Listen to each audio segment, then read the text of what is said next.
অতএব এখানে দুটি বিষয় নিশ্চিত করতে হবে এ ধরনের বিবাহকে বিশুদ্ধ হিসাবে পরিগণিত করবার জন্য। প্রথমটি হলো ডিভোর্স হয়েছে কিনা এবং সেটি যথানিয়ম হয়েছে কিনা, আর দ্বিতীয়ত হলো ডিভোর্সের পরে 3 মাস অথবা 3 পিরিয়ডের সময় স্ত্রী পার করেছেন কিনা।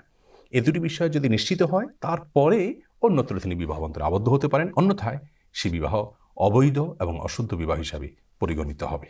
এরপর মুস্তফা ওয়াদুদ প্রশ্ন করেছেন, কারো স্ত্রীকে ভাগিয়ে নিয়ে বিয়ে করলে সে বিয়ের বিধান কি? ভাই মুস্তফা, কারোর বিবাহিত স্ত্রীকে যদি ভাগিয়ে নিয়ে কেউ বিবাহ করে তাহলে সেটি বাতিল হিসাবে গণ্য হবে, অর্থাৎ এই বিবাহ কোনোভাবে গ্রহণযোগ্য না, এটি অবৈধ, এই বিবাহ বিশুদ্ধ হবে না। এবং অন্যের স্ত্রীকে ভাগিয়ে নিয়ে বিবাহ করার কারণেই সে অনেক বড় ধরনের একটি অপরাধ করলো। বিবাহ তো বিশুদ্ধ হবেই না, উপরন্তু সে একজন মুসলিমের অধিকারকে খর্ব করলো, নষ্ট করলো।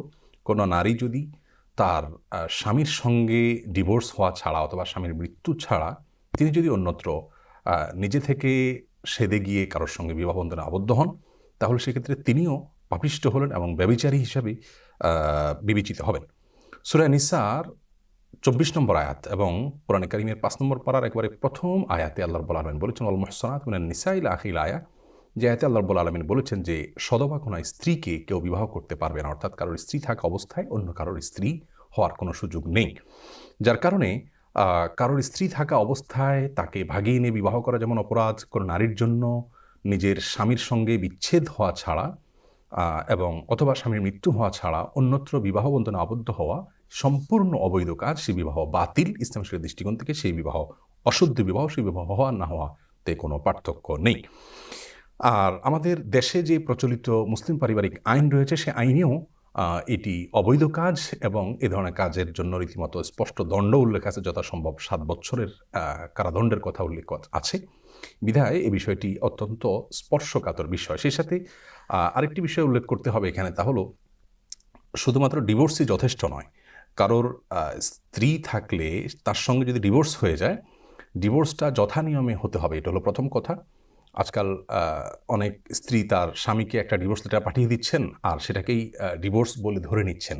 এটিও কিন্তু অনেক ক্ষেত্রে সঠিক পদ্ধতি অনুযায়ী না হওয়ার কারণে ডিভোর্স হিসাবে গণ্য হচ্ছে না। সঠিক পদ্ধতি বলতে আমি শরিয়ার পদ্ধতির কথা বলছি।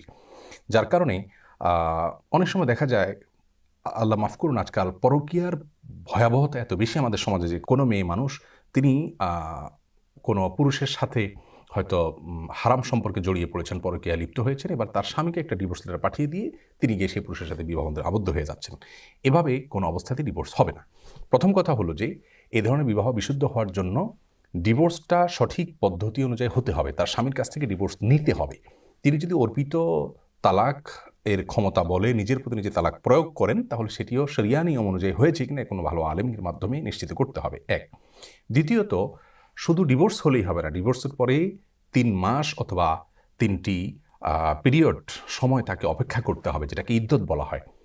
এর সময়ের মধ্যে যদি বিবাহ হয় সেই বিবাহ অবৈধ বলে গণ্য হবে। অতএব এখানে দুটি বিষয় নিশ্চিত করতে হবে এ ধরনের বিবাহকে বিশুদ্ধ হিসাবে পরিগণিত করবার জন্য। প্রথমটি হলো ডিভোর্স হয়েছে কিনা এবং সেটি যথানিয়ম হয়েছে কিনা, আর দ্বিতীয়ত হলো ডিভোর্সের পরে 3 মাস অথবা 3 পিরিয়ডের সময় স্ত্রী পার করেছেন কিনা। এ দুটি বিষয় যদি নিশ্চিত হয় তারপরে অন্যত্র তিনি বিবাহ বন্ধনে আবদ্ধ হতে পারেন, অন্যথায় সে বিবাহ অবৈধ।